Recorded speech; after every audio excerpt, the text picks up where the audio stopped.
The oldest word in the world isn't fire. It isn't water. It isn't even hunt. It's something so universal that every culture on Earth has a version of it. And it's the first word a human ever understands. But here's the part that will haunt you. You've said it thousands of times, and you have no idea where it came from.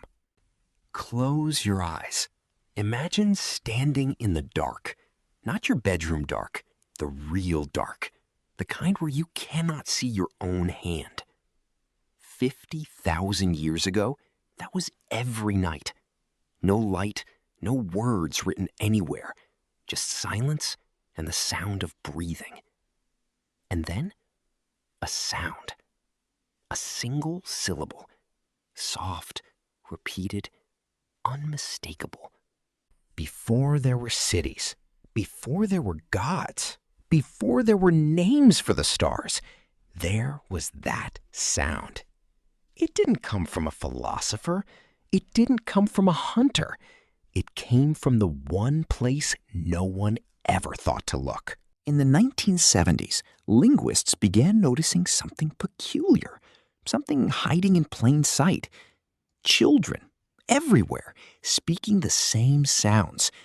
Before they learn any real language, human babies make a small set of instinctive noises. Ma, da, pa, ba. Sounds that require almost no tongue movement, just opening and closing the mouth.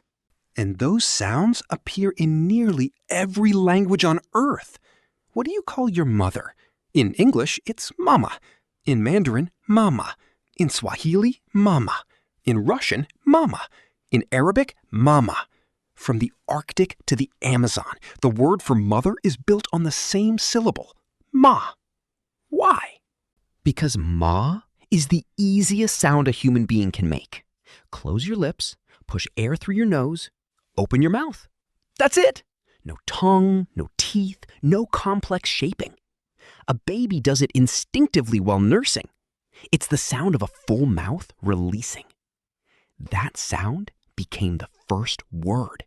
Not because someone invented it, because every baby, everywhere, for over 300,000 years has been saying the same thing.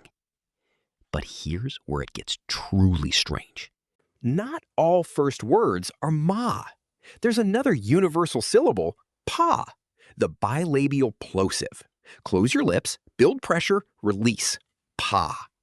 In languages around the world, papa, baba, or appa often refer to the father.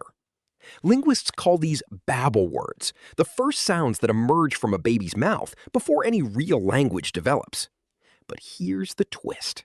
Across cultures, when parents hear their baby make a sound, they assume it means something. The baby says, ma, and the mother says, yes, I'm mama.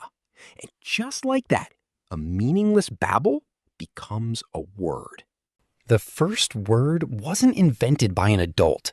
It was invented by a baby. And the baby didn't even know they were doing it. In 2015, a team of linguists at the University of Edinburgh published a study that changed everything. They analyzed sounds from thousands of languages, and they found that the words for mother and father are incredibly stable across time and geography. Not because of cultural exchange, because the human mouth hasn't changed in 50,000 years. Your lips work the same way as your ancestors' lips. Your brain recognizes the same sounds. The first word a human ever heard was probably the sound of a nursing infant and the parent who responded to it.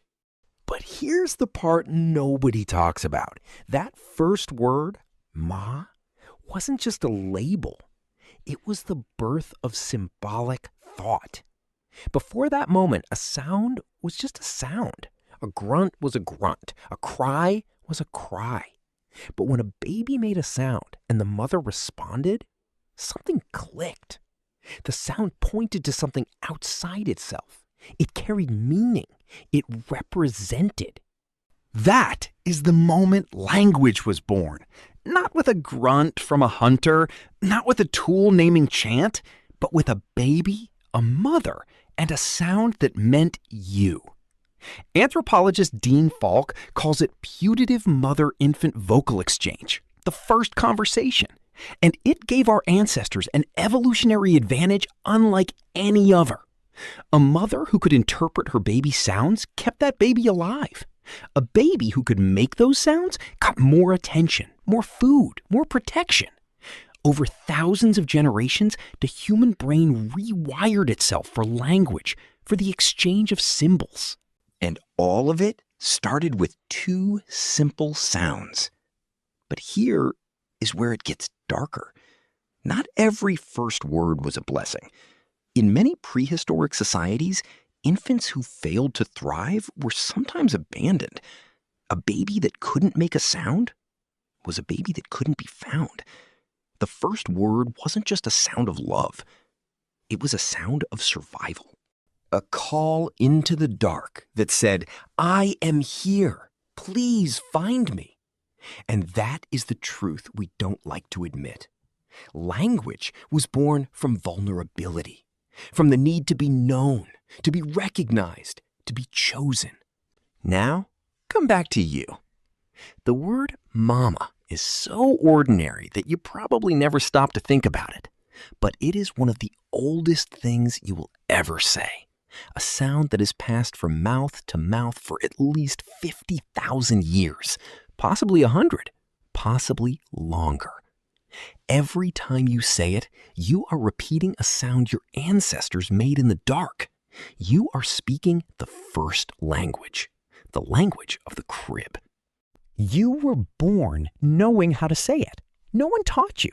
Your brain was already wired for it. The moment you could move your lips, the sound came out, and your mother heard it and knew exactly what it meant. You might not remember that first word, but your brain does. It remembers the sound. It remembers the response. It remembers that the most important thing in the world was making a sound and being heard. That is where language came from. Not from a need to plan a hunt, not from a desire to trade goods, but from a baby wanting to be seen. A baby needing to be known. So the oldest word in the world isn't fire or water or hunt. It's the sound of a full mouth and a hopeful heart. It's the sound of someone who needed to be known and was. You are not just a person. You are the species that learned to name its mother in the dark. And you've been saying that name your whole life. If that sound means something to you, if you feel that ancient echo somewhere in your chest, then stick around. There's more where this came from. We're digging up the past, one word, one bone, one story at a time. Subscribe, and we'll keep exploring together.